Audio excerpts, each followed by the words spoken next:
What happens when someone assumes they know exactly who you are based on your appearance?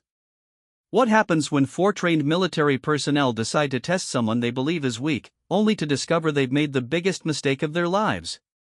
This is the true story of Lieutenant Sarah Chen, a woman whose quiet presence in the Navy mess hall masked one of the most dangerous skill sets in the entire military. For recruits thought they had found an easy target. They thought wrong. In just 45 seconds, everything they believed about strength, courage, and what it means to be a warrior would be shattered forever. This isn't just a story about a fight. It's about the moment when assumptions collide with reality, when prejudice meets precision, and when 4 young men learned the most important lesson of their military careers. Some stories stay buried in classified files. Some heroes never get the recognition they deserve. But today, you're about to discover what really happened that Tuesday evening in the USS Nimitz mess hall, and why those 45 seconds changed everything for everyone involved. The truth is always more incredible than fiction. And Sarah Chen's truth is about to blow your mind. Lieutenant Sarah Chen sat alone at the corner table in the USS Nimitz mess hall, methodically eating her dinner while reviewing mission reports on her tablet. At 5 feet 4 inches tall and weighing barely 130 pounds, she looked like she could be blown over by a strong wind. Her black hair was pulled back in a regulation bun, and her uniform hung loosely on her small frame. To anyone watching, she appeared to be just another Navy officer grabbing a quiet meal after a long day. What they couldn't see was the network of scars hidden beneath her sleeves, each one telling a story of missions that officially never happened. They couldn't see the calluses on her hands from thousands of hours of weapons training, or the way her eyes constantly swept the room, cataloging every entrance, every potential threat, every escape route. They couldn't know that this seemingly fragile woman had spent the last 8 years completing operations in some of the most dangerous places on Earth. Sarah Chen was a Navy SEAL, one of only a handful of women to ever complete the grueling training program. But tonight, in the brightly lit mess hall filled with hundreds of sailors, she was trying to be invisible. The USS Nimitz was currently docked at Naval Station Norfolk for routine maintenance, and the ship was crawling with new recruits fresh from basic training. These young sailors, mostly men between 18 and 22, were eager to prove themselves and establish their place in the naval hierarchy. They carried themselves with the swagger that comes from surviving boot camp but having never seen real action. Sarah had been observing them all week. She recognized the type immediately. They were hungry for respect, quick to challenge anyone they perceived as weaker, and absolutely convinced that their few months of training made them warriors. She had been exactly like them once, before the Navy had taught her that true strength often came in packages that looked nothing like what people expected. 4 of these recruits had been particularly problematic during their time on the ship. Marcus Williams, a former high school football player from Texas, stood 6 feet 2 inches tall and weighed 220 pounds of solid muscle. He had joined the Navy after college football didn't work out, and he carried himself like someone who had never met a challenge he couldn't muscle his way through. His 3 friends followed his lead in everything. Jake Morrison from Ohio was the tech guy, smart but lacking confidence, who had attached himself to Marcus for protection. Tommy Rodriguez from California was the joker of the group, always looking for attention and laughs. And David Park from New York was the quiet one who went along with whatever the others decided, desperate to fit in somewhere. These 4 had spent their week on the Nimitz making life difficult for anyone they considered beneath them. They had harassed junior sailors, made crude comments to female personnel, and generally acted like they owned the ship. Most of the crew had learned to avoid them, and the few complaints that had been filed had mysteriously disappeared thanks to Marcus's father, who happened to be a rear admiral with significant influence. Sarah had watched their behavior with growing disgust, but she had been specifically ordered to maintain a low profile during her time on the ship. She was officially listed as a communications officer, and her SEAL status was classified information known only to a handful of senior officers. Her presence on the Nimitz was temporary, a brief stopover before her next deployment to a location that didn't officially exist. But staying invisible was becoming increasingly difficult as the 4 recruits grew bolder with each passing day. They seemed to target anyone they perceived as weak or different, and Sarah knew it was only a matter of time before they set their sights on her. She had been hoping to complete her time on the ship without incident, but deep down, she knew that hope was probably unrealistic. The mess hall was unusually crowded that Tuesday evening. A storm had kept most of the crew aboard ship instead of heading into Norfolk for liberty, and the large dining area buzzed with conversation and laughter. Sarah had chosen her corner table specifically because it offered her a clear view of the entire room while keeping her back to the wall. Old habits from dangerous places died hard. She was halfway through her meal when she noticed Marcus and his crew enter the mess hall. They moved through the food line like they owned the place, cutting in front of younger sailors and making loud comments about everything from the food to the female personnel. Sarah kept her head down and focused on her tablet, hoping they would find other entertainment for the evening. For a while, it looked like her strategy might work. The 4 recruits found seats at a table near the center of the room and spent their time trying to impress a group of female sailors with increasingly outrageous stories about their supposed combat experience. Sarah almost smiled at their obvious lies. These boys had never seen combat, had never faced a real enemy, had never experienced the kind of fear that strips away all pretense and reveals who you really are underneath. But Marcus Williams was the kind of person who needed to dominate every room he entered, and after 20 minutes of failed attempts to impress the women, his attention began to wander. His eyes swept the mess hall looking for new targets, new opportunities to assert his dominance. That's when he spotted Sarah sitting alone in the corner.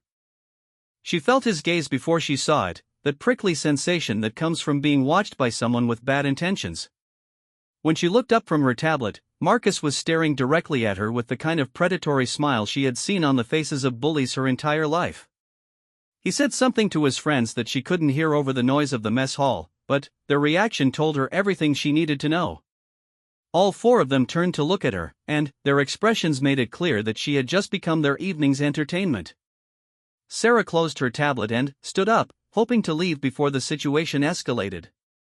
But, as she moved toward the exit, Marcus and his friends rose from their table and began walking in her direction.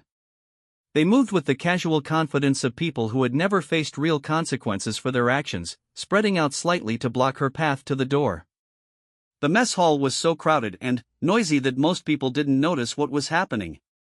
Those who did see the 4 large men approaching the small woman in the corner either looked away quickly or assumed it was just some harmless flirting. No one intervened. No one moved to help. Sarah was on her own, exactly where she had spent most of her adult life. Marcus reached her first, planting himself directly in her path with a smile that never reached his eyes. His 3 friends flanked him, forming a semicircle that effectively trapped her against the wall.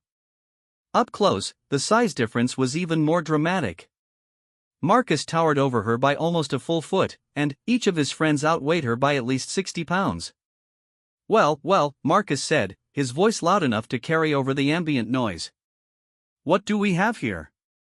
You look lost, little girl. This is the officers' mess, not the daycare center. His friends chuckled appreciatively at what they clearly considered a brilliant opening line. Sarah said nothing, her face completely expressionless as she evaluated the situation. 4 opponents, all larger and stronger but untested in real combat. Multiple witnesses who were either ignoring the situation or actively watching for entertainment. 3 possible escape routes, but all of them blocked.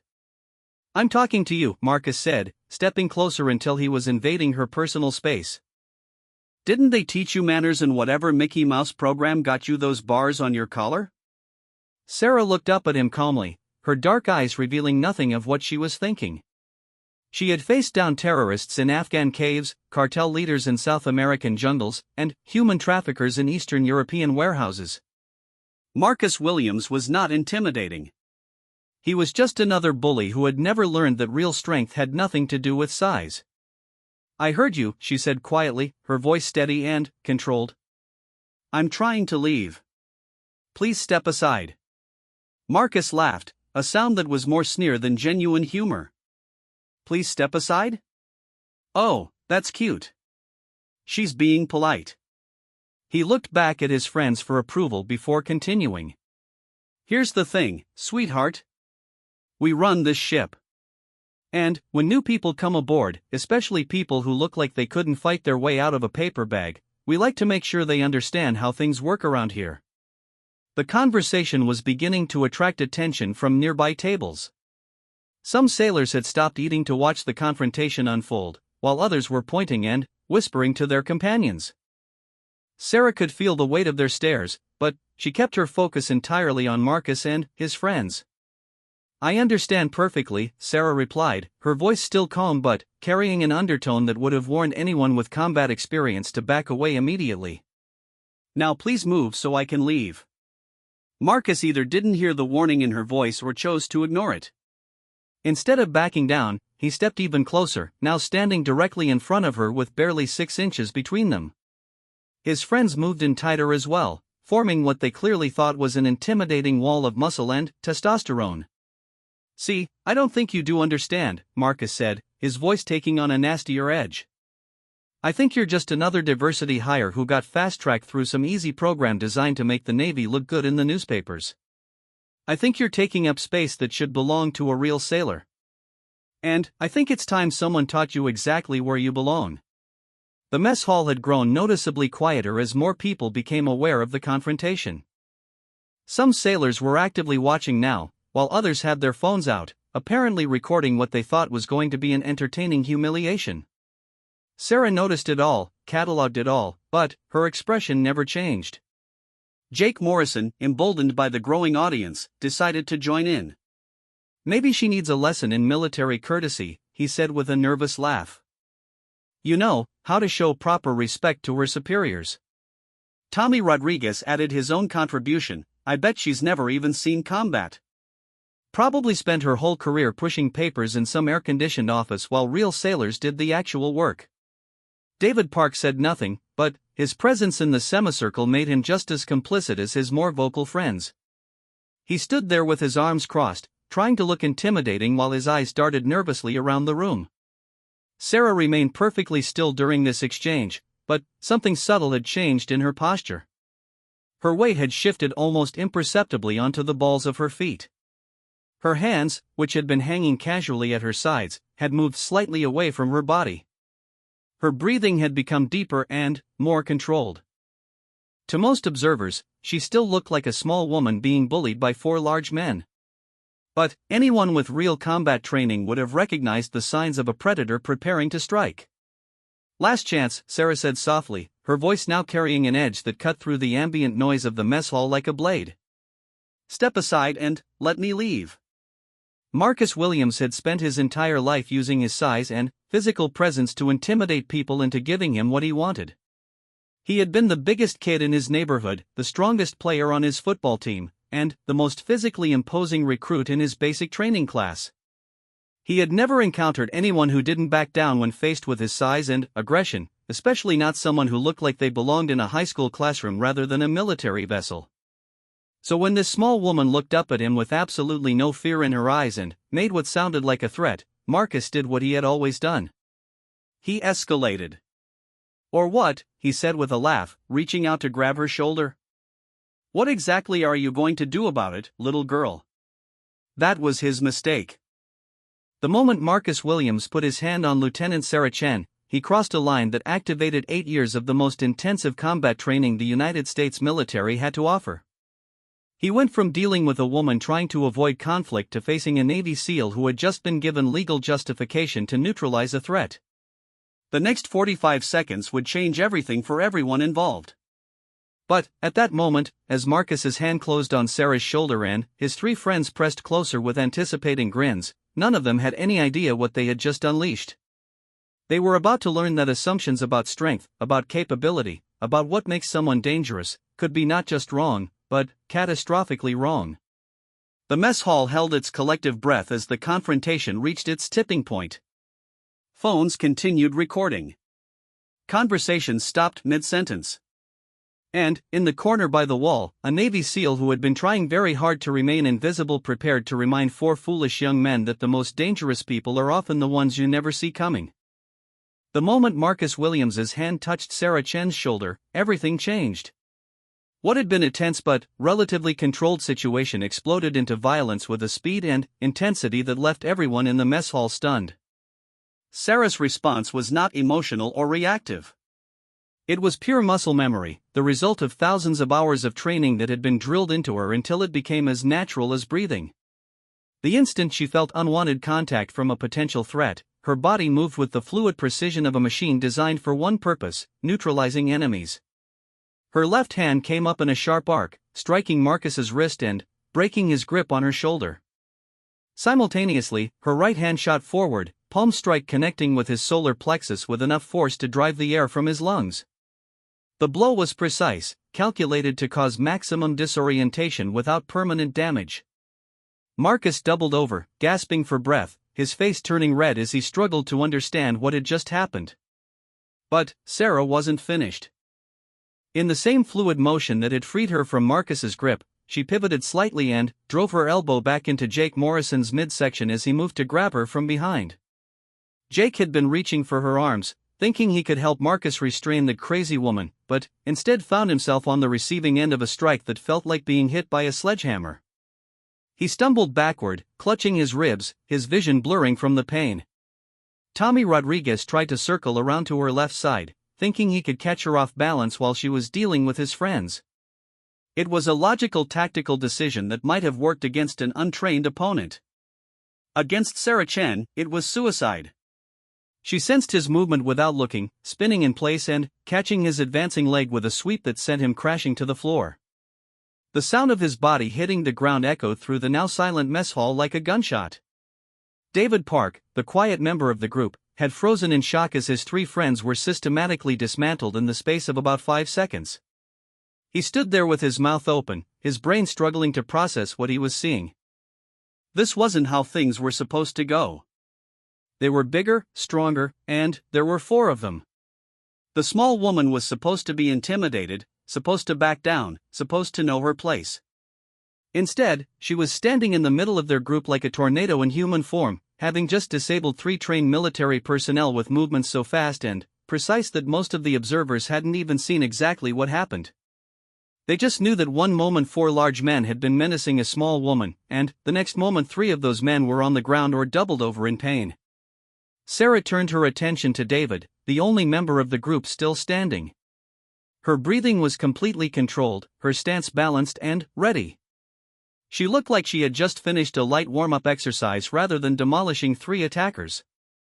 David found himself staring into her eyes and seeing something that made his blood run cold. This wasn't anger or rage. This was the calm, professional assessment of a predator deciding whether he represented enough of a threat to warrant further action.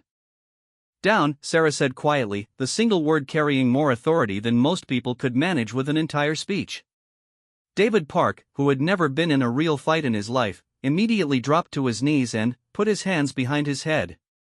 Some part of his brain, the part responsible for survival, had recognized that he was completely outmatched and that his only chance of avoiding serious injury was immediate surrender.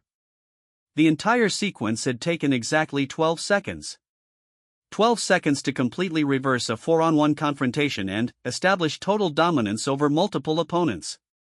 The mess hall was dead silent except for the sounds of Marcus wheezing as he slowly straightened up, Jake groaning as he held his ribs, and Tommy trying to get back to his feet from the floor. Marcus Williams was the first to recover enough to fully comprehend what had happened. As his breathing returned to normal and the pain in his chest subsided, he found himself staring at the small woman who had just dismantled his entire crew without breaking a sweat. The humiliation was almost worse than the physical pain. Every assumption he had made about strength, about dominance, about his place in the world had just been shattered by someone who looked like she should be teaching elementary school. But Marcus Williams had not become the alpha male of every group he joined by backing down when challenged. His entire identity was built around being the strongest person in any room, and having that identity destroyed in front of dozens of witnesses was not something he could accept. Instead of recognizing that he had made a terrible mistake and withdrawing while he still could, Marcus made the worst decision of his military career. He decided to escalate. "You crazy bitch!" Marcus roared, his voice cracking slightly from the damage to his throat. "I'm going to destroy you for that." He reached into his pocket and pulled out a folding knife, a move that transformed the situation from a simple assault into something far more serious. The click of the blade locking open was audible throughout the silent mess hall, and several people gasped in shock. What had been a brawl was now a deadly weapon situation, and everyone present knew that they were witnessing something that could end very badly for everyone involved. But, if Marcus thought that producing a weapon would intimidate Sarah into submission, he was about to learn just how wrong a person could be. The moment she saw the knife, Sarah's entire demeanor changed again. The controlled professional who had been trying to de-escalate the situation disappeared, replaced by something that had been forged in the most dangerous places on Earth. Her stance shifted subtly, weight distributing differently across her feet. Her hands, which had been held in a defensive position, moved into configurations that spoke of weapons training far beyond anything taught in basic military courses. Her eyes, which had been watchful but calm, now held the cold focus of someone who had killed before and was prepared to do so again. "Put the knife down," Sarah said, her voice now carrying the unmistakable tone of command that comes from leading men in combat. "Put it down now and walk away." Marcus was too angry, too humiliated, and too committed to his course of action to recognize that he was being given one last chance to save himself from complete destruction. Instead of heeding the warning in Sarah's voice, he raised the knife and lunged forward, intending to intimidate her into submission or, if necessary, to use the weapon to regain control of the situation. It was the last mistake he would make as a free man. Sarah moved like liquid lightning. Her right hand intercepted Marcus's knife hand at the wrist, controlling the weapon while her left hand drove into his elbow joint. The combined pressure and leverage created a submission hold that forced Marcus to his knees, the knife clattering harmlessly to the floor as his nerveless fingers lost their grip. But Sarah wasn't done. With Marcus controlled and disarmed, she shifted her position and applied a sleeper hold that cut off blood flow to his brain. Marcus struggled for perhaps 3 seconds before his body went limp and he collapsed unconscious to the floor. The entire sequence, from knife attack to unconscious opponent, had taken less than 6 seconds. The mess hall erupted in chaos. Sailors who had been watching the confrontation like it was entertainment suddenly realized they had witnessed something far more serious. Voices rose in excitement, fear, and confusion.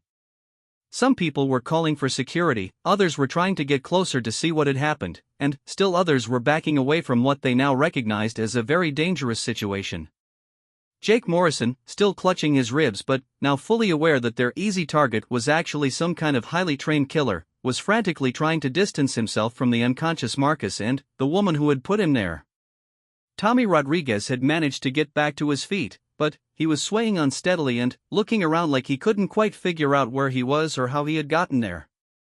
David Park remained on his knees with his hands behind his head, tears streaming down his face as the full scope of what they had attempted began to sink in.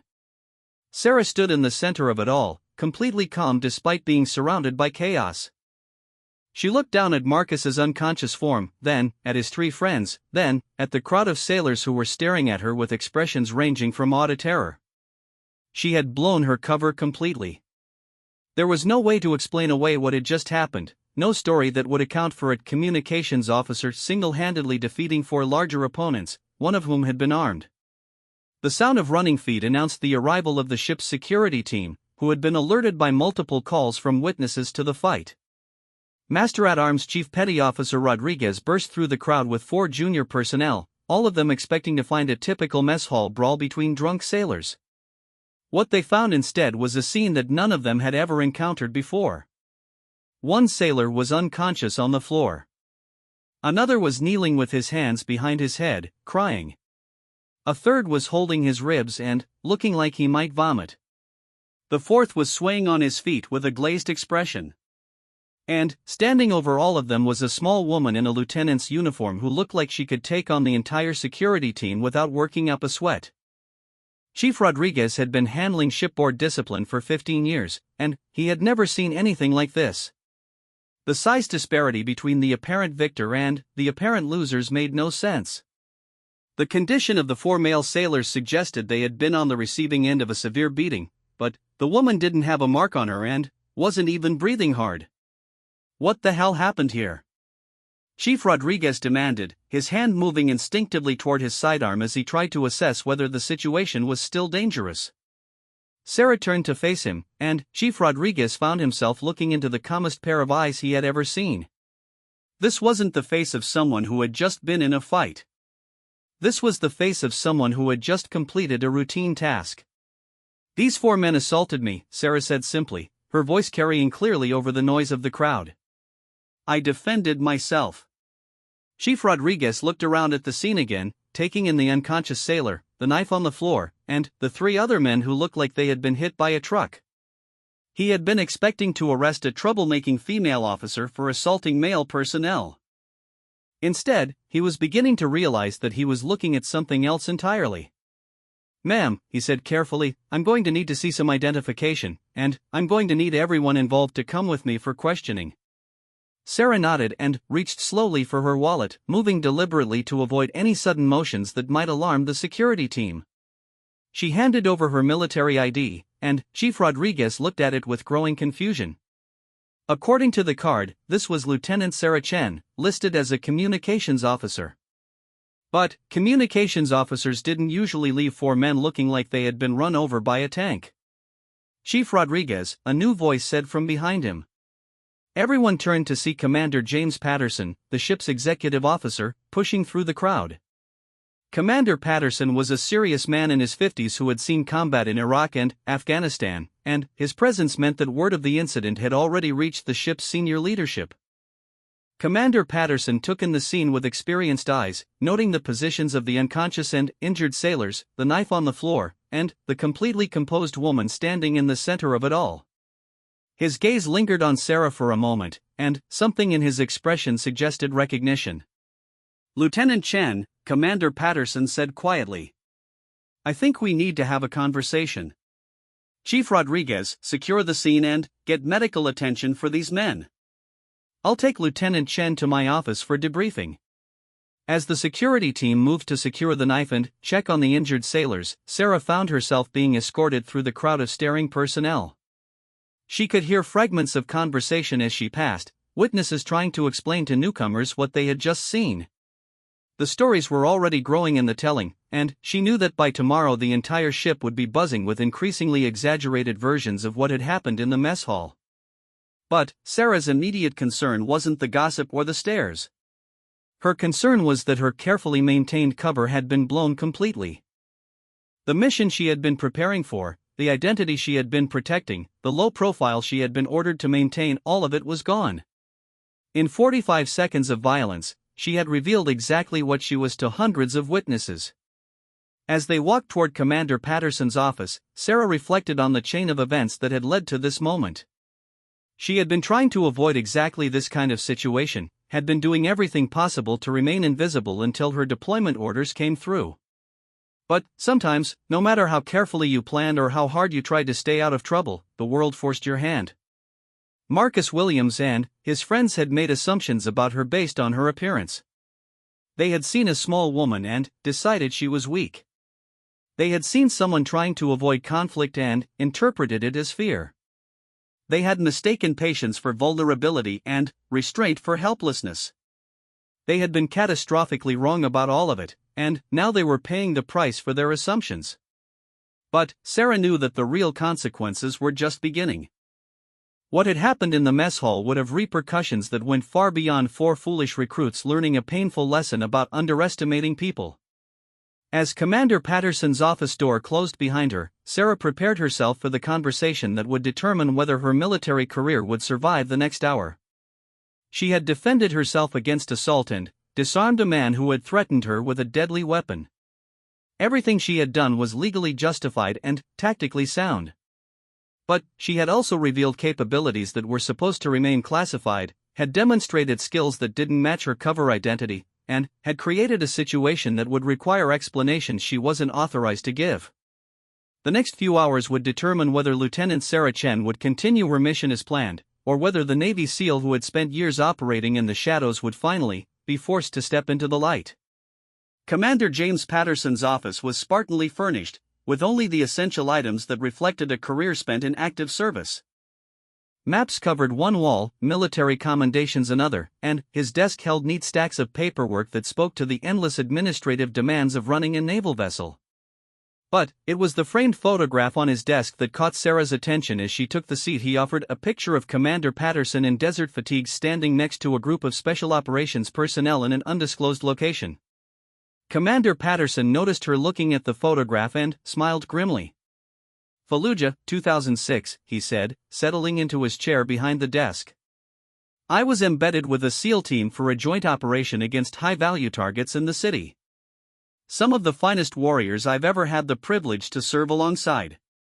Sarah said nothing, but her posture straightened slightly. Commander Patterson was not making idle conversation. He was establishing that he knew exactly what SEALs were capable of, which meant he had probably recognized what he had witnessed in the mess hall. Lieutenant Chen, Commander Patterson continued, his voice taking on the formal tone of an official debriefing, I need you to walk me through exactly what happened tonight. Start from the beginning and don't leave anything out. Sarah took a breath and began her account, sticking strictly to the facts without editorial comment or emotional coloring. She described sitting alone in the mess hall, the 4 recruits approaching her table, their escalating verbal harassment, Marcus Williams grabbing her shoulder, and her subsequent defensive actions.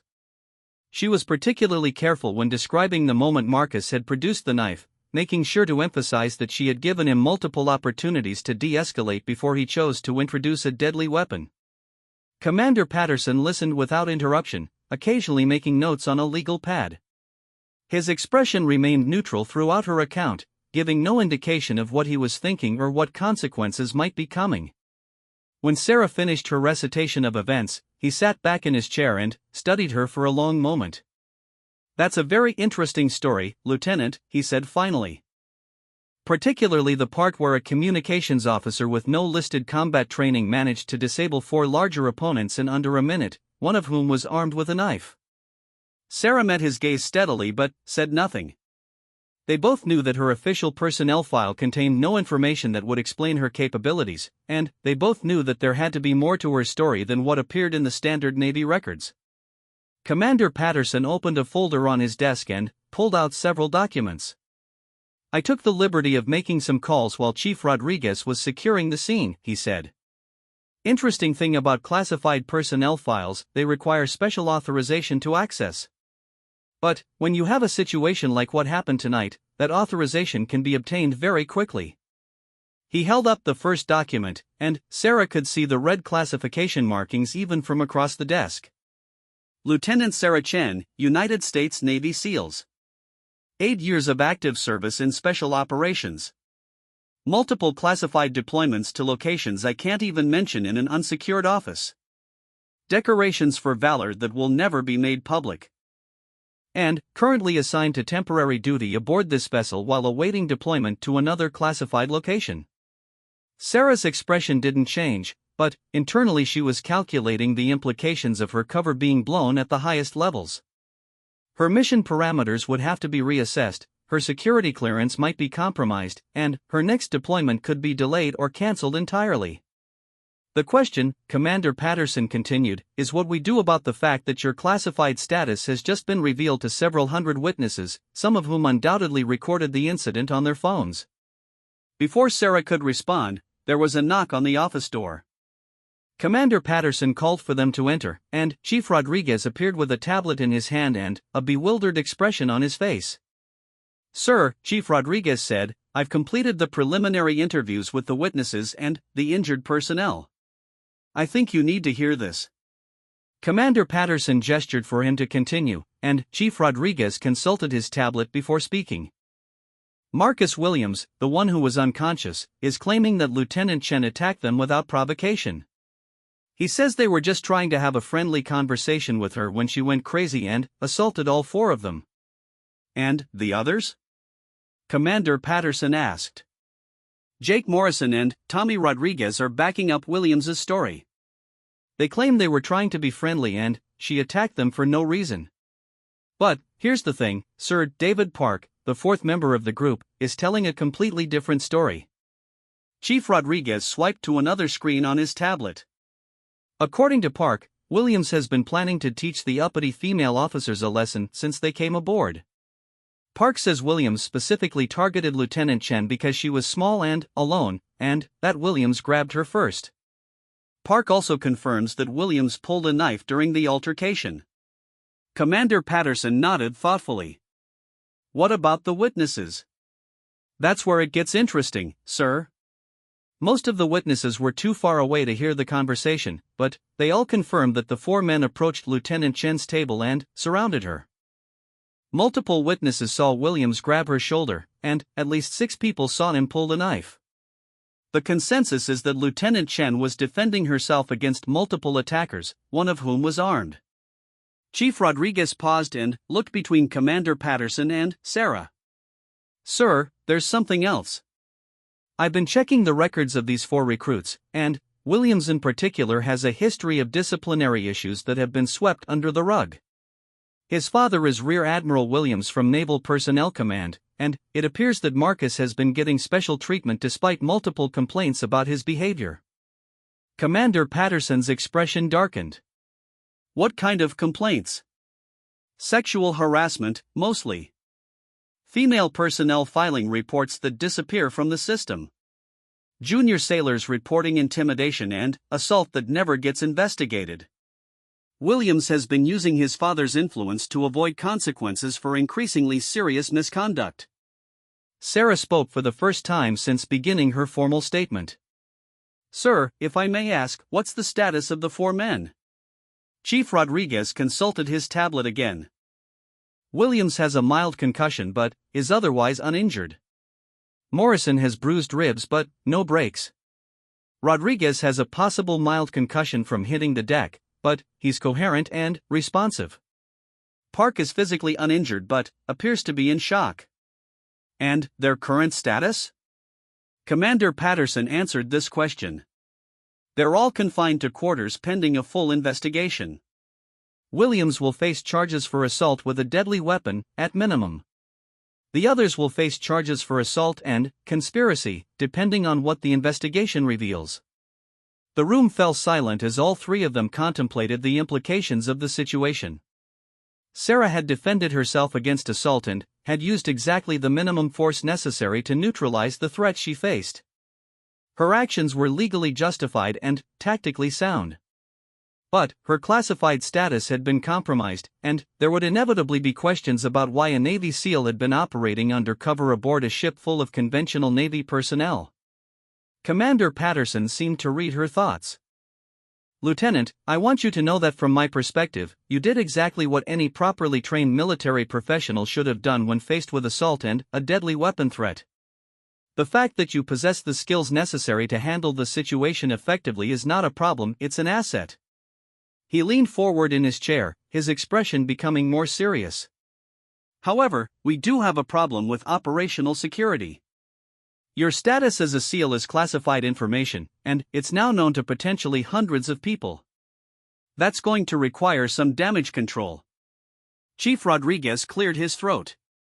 "Sir, if I may make a suggestion?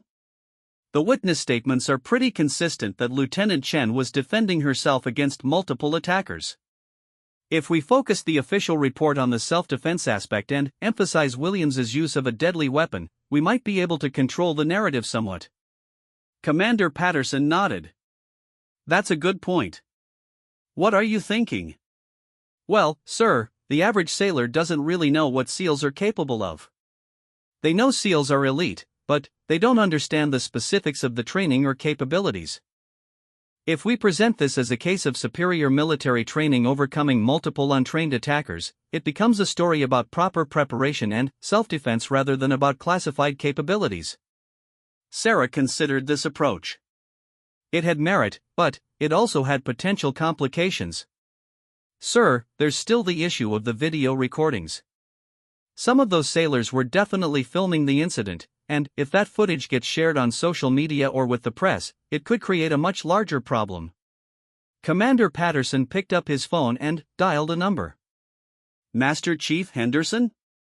I need you to implement a communications blackout for all personnel who were in the mess hall tonight. All phones and personal electronic devices are to be confiscated immediately for security review. Anyone who has already posted content about tonight's incident to social media needs to take it down immediately." He listened for a moment, then continued. "Yes, I understand it's unusual, but we have a potential security breach that requires immediate containment. Brief the senior enlisted leadership and get it done within the hour." After hanging up, Commander Patterson turned back to Sarah. That should buy us some time to develop a proper response strategy. But, I need to ask, is there anything else about your background or mission that I should know? Anything that might complicate this situation further? Sarah hesitated for a moment, weighing how much she could reveal without violating her security oath. Sir, my presence on this ship is temporary. I'm awaiting transport to my next assignment, which is classified. My cover identity as a communications officer was intended to maintain operational security until that transport could be arranged. And, now that your cover is blown? That depends on what my chain of command decides, sir. This incident will have to be reported up through SEAL Command, and they'll make the determination about whether my operational effectiveness has been compromised. Commander Patterson nodded grimly. I'll need to make some calls to ensure that your chain of command gets a complete picture of what happened here. From my perspective, you acted appropriately in defending yourself against assault. The fact that you possess exceptional defensive capabilities is not something you should be punished for. Chief Rodriguez spoke up again. Sir, there's one more thing. Williams is demanding to file charges against Lieutenant Chun. He's claiming she used excessive force and that her actions were unjustified. Sarah almost laughed at the irony. Marcus Williams had attacked her with 3 accomplices, had grabbed her against her will, and had threatened her with a knife. Now he wanted to claim that her defensive actions had been excessive. Commander Patterson's expression showed what he thought of Williams's demands. Mr. Williams is free to file whatever charges he wants. However, he'll have to explain to a military tribunal why he thought it was appropriate to assault a fellow officer and threaten her with a deadly weapon. I suspect his legal position is not as strong as he believes. The commander stood up from his desk, indicating that the initial debriefing was concluded. Lieutenant Chen, you're confined to quarters pending a full investigation, but that's standard procedure in any incident involving potential charges. Chief Rodriguez will escort you to your berth and ensure that you have everything you need. As Sarah stood to leave, Commander Patterson added one final comment. Lieutenant, for what it's worth, I've seen a lot of military personnel in my career, and I've rarely seen someone handle a dangerous situation with the professionalism and restraint you showed tonight. Whatever happens with the investigation, you should be proud of how you conducted yourself. As they left Commander Patterson's office, Sarah reflected on how dramatically her situation had changed in the space of a few hours. This morning, she had been an anonymous officer awaiting her next classified deployment. Tonight, she was the center of an investigation that could potentially end her career or, conversely, expose capabilities that the Navy preferred to keep secret. But, as they walked through the corridors of the USS Nimitz, Sarah noticed something interesting. The sailors they passed looked at her with expressions of respect rather than fear. Word had spread quickly through the ship about what had happened in the mess hall, and the consensus seemed to be that she had handled herself admirably against overwhelming odds. One young female sailor actually stopped and saluted as they passed, a gesture of respect that was technically unnecessary but clearly heartfelt. Sarah returned the salute and continued on her way, beginning to realize that while her cover might be blown, her reputation among the ship's crew was actually enhanced by the night's events. Marcus Williams and his friends had made the mistake of underestimating her based on her appearance and gender. They had assumed that size and numbers would give them an overwhelming advantage. They had been wrong about all of it, and their mistake had cost them dearly. But, as Sarah settled into her quarters to await the results of the investigation, she knew that the real test was still to come. Her actions had been legally justified and tactically sound, but the military bureaucracy was not always guided by logic or fairness. The fact that Marcus Williams's father was a rear admiral could complicate things significantly, regardless of what the evidence showed. The next 24 hours would determine whether Lieutenant Sarah Chen's career would continue on its current trajectory, or whether the events in the mess hall would mark the beginning of an entirely new chapter in her life. Either way, she had no regrets about her actions. When faced with assault and a deadly weapon threat, she had done exactly what her training had taught her to do. She had survived, and her attackers had learned a lesson they would never forget. Sometimes, that was the best outcome you could hope for. The next morning brought a flurry of activity that rippled through every level of the naval command structure. What had begun as a simple mess hall altercation had evolved into something far more complex, involving classified personnel, potential criminal charges, and the kind of political complications that made admirals lose sleep. Sarah woke to find Master Chief Henderson standing outside her quarters with a breakfast tray and news that would reshape the entire investigation. "Lieutenant Chen," he said as he handed her the tray, "you've got visitors coming aboard at 0800.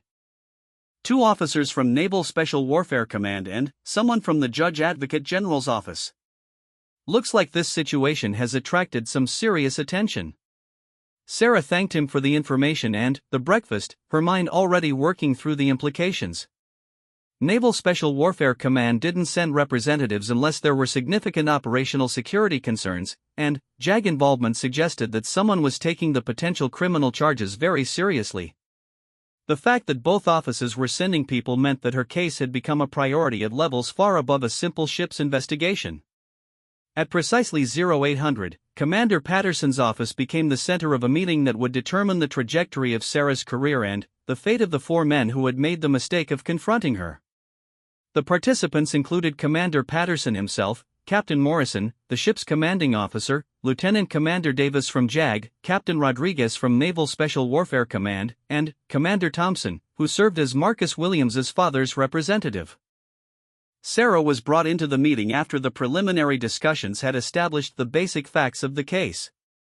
As she entered the room, she could feel the weight of multiple competing interests and agendas converging on her situation. This wasn't just about whether she had acted appropriately in defending herself, it was about protecting operational security, managing political fallout, and balancing the competing demands of military justice and special operations requirements. Captain Rodriguez, a compact man in his 50s with the bearing of someone who had spent decades in special operations, spoke first. "Lieutenant Chen, I've reviewed your service record and the preliminary reports of last night's incident. From a special warfare perspective, your actions appear to have been entirely appropriate given the circumstances. However, we have significant concerns about the operational security implications of this incident." Lieutenant Commander Davis, a sharp-eyed woman who looked like she could dissect legal arguments with surgical precision, consulted her tablet before speaking. "Lieutenant, before we proceed, I need to advise you of your rights. While you're not currently facing formal charges, statements you make in this meeting could potentially be used in any future legal proceedings. You have the right to remain silent and the right to legal representation." Sarah nodded her understanding. "Ma'am, I waive my right to silence and choose to participate fully in this investigation. I have nothing to hide regarding my actions last night." Commander Thompson, a thin man with the look of someone more comfortable in Washington conference rooms than aboard naval vessels, leaned forward in his chair. "Lieutenant Chen, my client, Seaman Williams, has suffered a serious assault at your hands. He's prepared to file formal charges unless this matter is resolved in a way that acknowledges the excessive force you used against him." The room fell silent for a moment as everyone processed this statement. Captain Rodriguez's expression darkened visibly, while Lieutenant Commander Davis looked like she was suppressing the urge to laugh out loud. Commander Patterson's face remained carefully neutral, but his hands clenched slightly on the conference table. It was Captain Morrison who broke the silence. "Commander Thompson, I think you may want to review the evidence before making threats on behalf of your client. We have multiple witness statements confirming that Seaman Williams initiated physical contact, escalated the situation, and ultimately threatened Lieutenant Chen with a deadly weapon." Commander Thompson waved dismissively. "Witness testimony can be unreliable, especially in a chaotic situation. What we have here is a small woman who somehow managed to injure 4 larger, stronger men. That suggests either the use of weapons or training that goes far beyond what would be reasonable for self-defense." Captain Rodriguez stood up abruptly, his chair scraping against the floor. "Are you seriously suggesting that Lieutenant Chen should have allowed herself to be assaulted because her attackers were larger than her? Are you arguing that superior training and capability should be considered excessive force when defending against multiple attackers?" "I'm suggesting," Commander Thompson replied coolly, "that there are questions about proportionality that need to be addressed. 4 men don't end up injured unless someone used more force than the situation required." Lieutenant Commander Davis intervened before the conversation could escalate further. Let's focus on the facts as we understand them. Lieutenant Chen, can you walk us through your decision-making process during the incident? Specifically, what factors did you consider when determining how to respond to each threat? Sarah had been preparing for this question since the incident occurred. Ma'am, my response was guided by standard threat assessment protocols. When Seaman Williams grabbed my shoulder without permission, I used minimal force necessary to break his grip and create distance. When Seaman Morrison attempted to restrain me from behind, I disabled him with a single strike intended to incapacitate without causing permanent injury. She paused to ensure her words were being recorded accurately before continuing. When Seaman Rodriguez attempted to flank me, I used a basic sweep to take him down, again with minimal force. When Seaman Williams produced a knife and threatened me with it, I disarmed him using standard knife defense techniques and applied a control hold until he lost consciousness. At any point, Lieutenant Commander Davis asked, "Did you consider using more force than you actually did?" "Yes, ma'am." When Seaman Williams drew the knife, I could have used lethal force to defend myself. Instead, I chose to disarm and subdue him without causing permanent injury. Every decision I made was aimed at using the minimum force necessary to neutralize each threat as it developed. Commander Thompson scoffed. "You're asking us to believe that you just happened to have the training necessary to defeat 4 men, one of whom was armed, without using excessive force?" Captain Rodriguez's voice was dangerously quiet when he responded. "Commander Thompson, are you questioning Lieutenant Chen's right to possess defensive training? Are you suggesting that military personnel should not be prepared to defend themselves when assaulted?"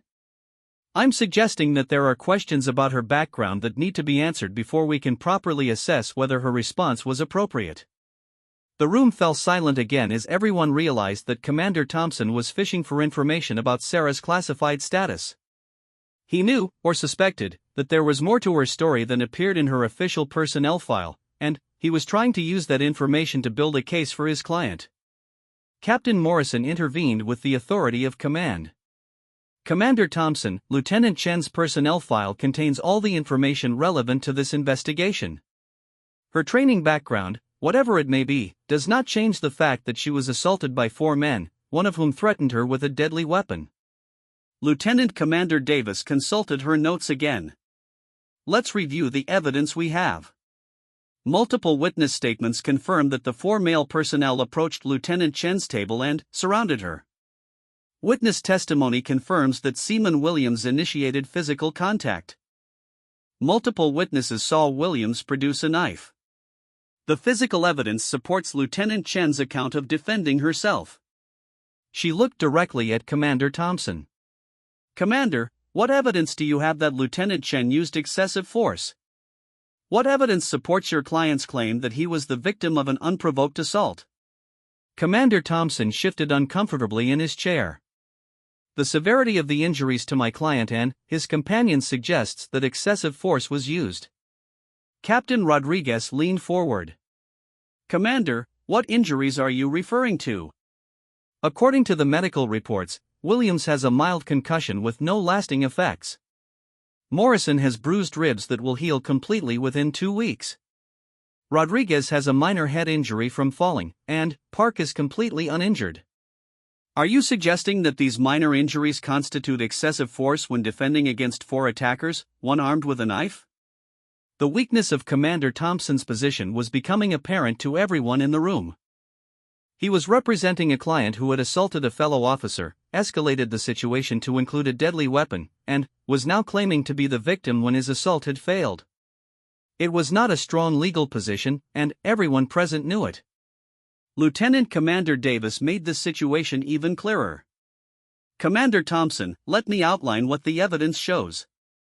Your client approached Lieutenant Chen in a threatening manner, physically assaulted her, and then threatened her with a knife. In response, Lieutenant Chen defended herself using minimal force and subdued all threats without causing permanent injury. If charges are filed in this case, they will be filed against your client, not against Lieutenant Chen." Commander Thompson's face reddened, but before he could respond, Captain Rodriguez stood up again. "This meeting is over. Lieutenant Chen acted appropriately in defending herself against assault. Her actions were legally justified, tactically sound, and showed remarkable restraint given the circumstances. He turned to face Commander Thompson directly. If Rear Admiral Williams wants to pursue charges against Lieutenant Chen, he's welcome to do so. However, he should be aware that such action will result in formal charges being filed against his son for assault with a deadly weapon, and conduct unbecoming a naval officer. I suspect that when the Rear Admiral reviews all the evidence, he'll conclude that dropping this matter quietly would be in everyone's best interests. Commander Thompson gathered his papers with obvious frustration. This matter is not closed. My client has rights, and those rights will be protected. After he left the room, Captain Morrison spoke for the first time in several minutes. Lieutenant Chen, from the perspective of this command, you acted appropriately in defending yourself. However, we do have the issue of your operational security to address. Captain Rodriguez nodded. Lieutenant, your classified status has been compromised by this incident. That means we need to make some decisions about your future assignments. Your current mission parameters will have to be reassessed. Sarah had been expecting this conversation since the incident occurred. Sir, what are my options? Several possibilities, Captain Rodriguez replied. We could transfer you to a position where your SEAL status is not classified. We could assign you to training duties where your skills would be public knowledge. Or we could find ways to continue your operational career with modified security protocols. Lieutenant Commander Davis added her perspective. From a legal standpoint, you're in the clear. The evidence overwhelmingly supports your claim of self-defense, and any charges filed against you would be frivolous. However, the political complications created by Williams's father could create ongoing problems. Captain Morrison stood up, indicating that the formal portion of the meeting was concluded. Lieutenant Chen, you'll remain confined to quarters pending final resolution of this matter, but that's purely procedural. We expect this situation to be resolved within 48 hours. As the meeting broke up, Captain Rodriguez approached Sarah privately. Lieutenant, I want you to know that your conduct throughout this incident has been exemplary. You faced a difficult situation and handled it with exactly the kind of professionalism and skill we expect from our special operations personnel. He paused before continuing. There may be some career implications from having your cover blown, but I want to assure you that this incident will not reflect negatively on your service record. If anything, it demonstrates exactly why the Navy invests in the kind of training you've received. As Sarah was escorted back to her quarters, she reflected on the strange turn her career had taken. 24 hours ago, she had been an anonymous officer awaiting her next classified deployment. Now she was at the center of a political and legal drama that involved admirals, lawyers, and competing interests at the highest levels of the Navy. But she had no regrets about her actions. When faced with assault and a deadly weapon threat, she had done exactly what her training had taught her to do. She had protected herself, minimized harm to her attackers, and maintained the kind of professionalism that defined the best military personnel. Marcus Williams and his friends had learned a lesson that would stay with them for the rest of their lives. They had discovered that assumptions about strength, capability, and vulnerability could be not just wrong, but catastrophically wrong.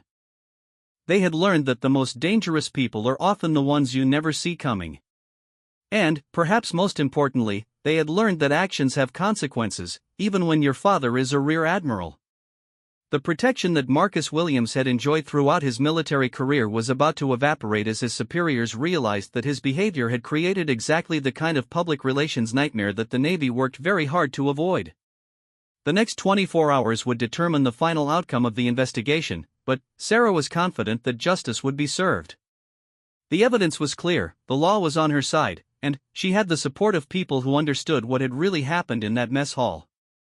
Sometimes, the truth was enough.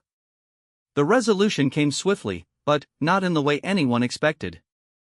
At 0600 the following morning, Sarah was awakened by Master Chief Henderson with news that would reshape everything about the investigation and its aftermath. Lieutenant Chen, he said, his voice carrying an unusual note of satisfaction, you need to get dressed in your dress uniform immediately. You're wanted in the captain's cabin, and you're going to want to hear what's happened overnight.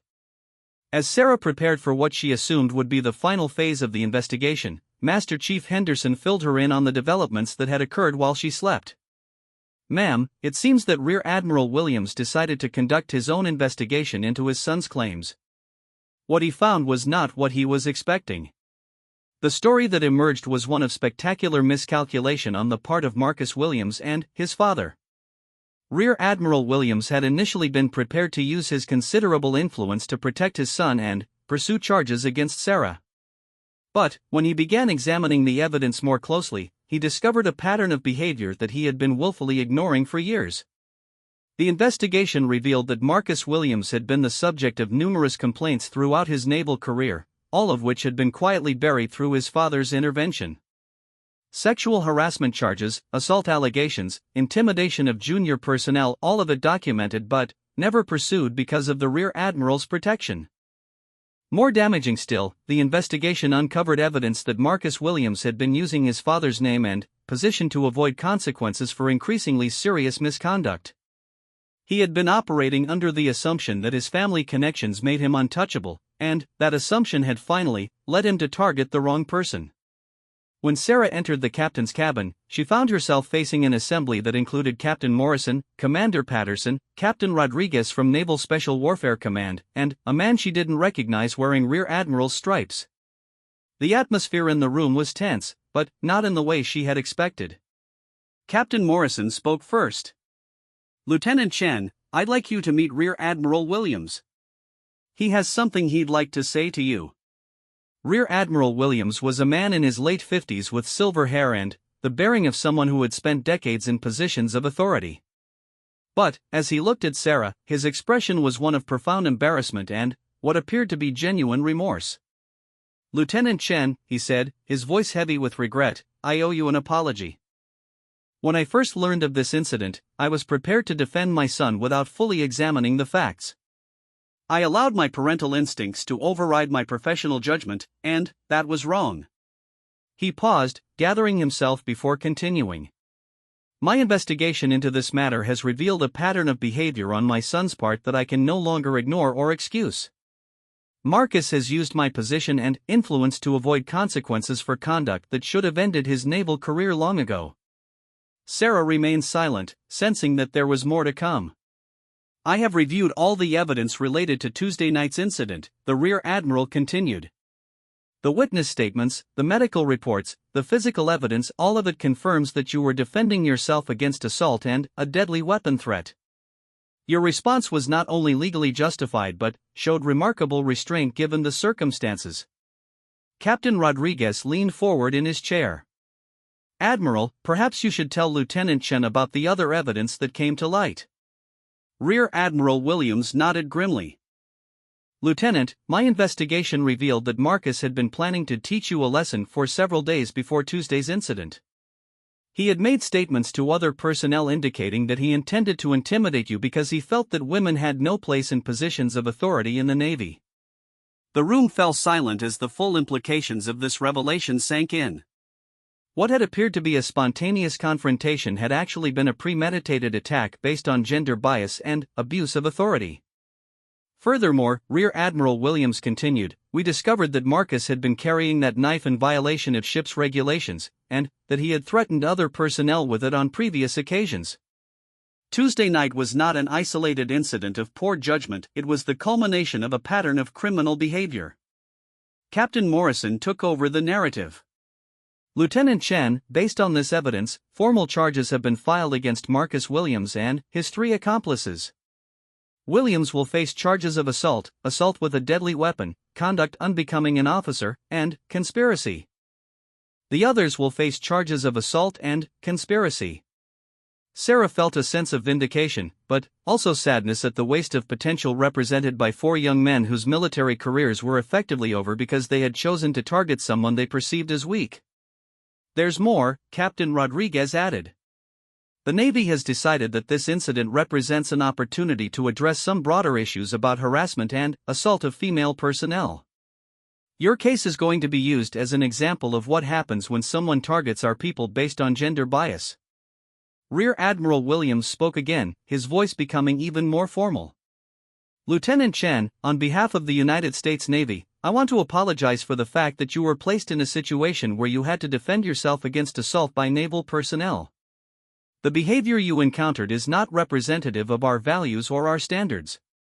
He stood up and moved to face her directly. I also want to personally thank you for the restraint you showed in defending yourself. You could have inflicted much more serious injuries on your attackers, and you chose not to. That kind of discipline and professionalism reflects the highest traditions of naval service. Captain Rodriguez stood as well. Lieutenant, we've also made some decisions about your future assignments. Your SEAL status has been compromised by this incident, but we've decided that rather than trying to maintain your cover identity, we're going to transition you to a training role where your skills can be used to prepare other personnel. Sarah felt a mix of disappointment and relief. Her operational career was effectively over, but she would still be able to serve the Navy in a meaningful way. Specifically, Captain Rodriguez continued, "You're being assigned to the Naval Special Warfare Training Center to develop and implement defensive tactics training for female personnel. Recent events have made it clear that we need to do a better job of preparing our people to handle situations like the one you faced." The assignment was not what Sarah had expected, but, as she considered it, she realized that it might be exactly what she needed. After 8 years of classified operations in dangerous places, the opportunity to train the next generation of naval personnel might be exactly the kind of challenge she was ready for.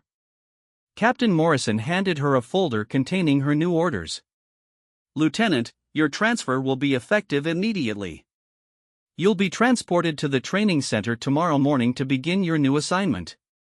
As the meeting concluded, Rear Admiral Williams approached her privately. "Lieutenant Chen, I want you to know that my son's behavior toward you was inexcusable, and I take full responsibility for failing to address his conduct earlier. If there's anything I can do to help your career or to make amends for what you endured, please don't hesitate to contact me." Sarah nodded respectfully. "Thank you, sir. I appreciate the apology, but what happened wasn't your fault. Everyone is responsible for their own choices." Later that afternoon, as Sarah was packing her belongings for transfer to her new assignment, she received an unexpected visitor. David Park, the fourth member of Marcus Williams's group, stood outside her quarters with a nervous expression and what appeared to be a prepared speech. "Lieutenant Chen," he said, his voice shaking slightly, "I wanted to apologize to you personally for what happened. I should have tried to stop Marcus instead of going along with him. I was scared and wanted to fit in, but that's no excuse for what we did to you." Sarah studied the young man's face and saw genuine remorse there. Unlike his friends, who had maintained their innocence despite overwhelming evidence of their guilt, David Park seemed to understand the gravity of what had occurred.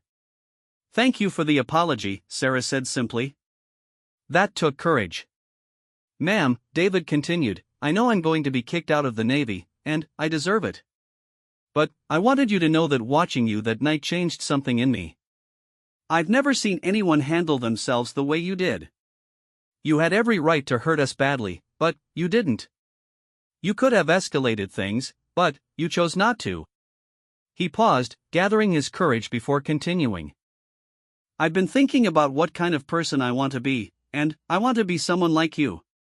Someone who's strong enough to show restraint even when they're being attacked." Sarah was surprised by the young man's words. In all the chaos of the investigation and its aftermath, she hadn't considered the possibility that her actions might have had a positive impact on one of her attackers. "David," she said, using his first name deliberately, "everyone makes mistakes. What matters is what you learn from them and how you choose to live afterward." As David Park walked away, Sarah reflected on the strange journey that had brought her to this point. She had joined the Navy to serve her country and test herself against the most challenging training the military had to offer. She had succeeded beyond her wildest expectations, becoming one of the first female Navy SEALs and completing missions that would never be acknowledged publicly. But perhaps her most important mission had been the 45 seconds in a mess hall where she had demonstrated that strength comes in many forms, that assumptions about capability can be dangerously wrong, and that true professionalism means using only the force necessary to protect yourself and others. The next morning, as Sarah boarded the helicopter that would take her to her new assignment, she looked back at the USS Nimitz one final time. The ship looked peaceful in the early morning light, with no indication of the drama that had unfolded in its mess hall just a few days earlier. Master Chief Henderson had come to see her off, and he handed her a letter as she prepared to board the aircraft. "This is from the crew," he said with a smile. "You might want to read it when you get settled in your new assignment." As the helicopter lifted off, Sarah opened the letter and found dozens of signatures from sailors throughout the ship. The message was simple but heartfelt. "Thank you for showing us what real strength looks like. Fair winds and following seas." At her new assignment, Sarah would go on to revolutionize defensive tactics training for naval personnel. Her programs would be adopted throughout the fleet, and thousands of sailors would learn techniques that might one day save their lives. She would never again operate in the shadows, but her impact on the Navy would be greater than anything she had accomplished in her classified career. Marcus Williams and his two friends were court-martialed and dishonorably discharged from the Navy. Williams also faced civilian criminal charges and served 18 months in federal prison. His father's career was effectively ended by the scandal, and he retired quietly 6 months after his son's conviction. David Park was given a general discharge from the Navy but was allowed to avoid criminal charges in exchange for his cooperation with the investigation. He used his second chance wisely, eventually becoming a social worker who specialized in helping young men learn to resolve conflicts without violence. But perhaps the most important outcome of that 45 seconds in the USS Nimitz mess hall was the message it sent throughout the Navy about the consequences of harassment and assault. The story of Lieutenant Sarah Chen became required reading in leadership training programs, and her example helped change the culture that had allowed Marcus Williams to operate with impunity for so long. For men had cornered a woman they thought was weak and defenseless. In 45 seconds, they learned that their assumptions were catastrophically wrong. But, more than that, they learned that in the modern military, there was no room for the kind of behavior they had thought was acceptable. Sarah Chen had defended herself that night, but, in doing so, she had also defended every other service member who had ever been targeted because someone thought they were weak or vulnerable. Her 45 seconds of violence had delivered a message that would resonate throughout the Navy for years to come: underestimate people at your own peril, and never assume that appearances tell the whole story. The most dangerous warriors, after all, are often the ones you never see coming.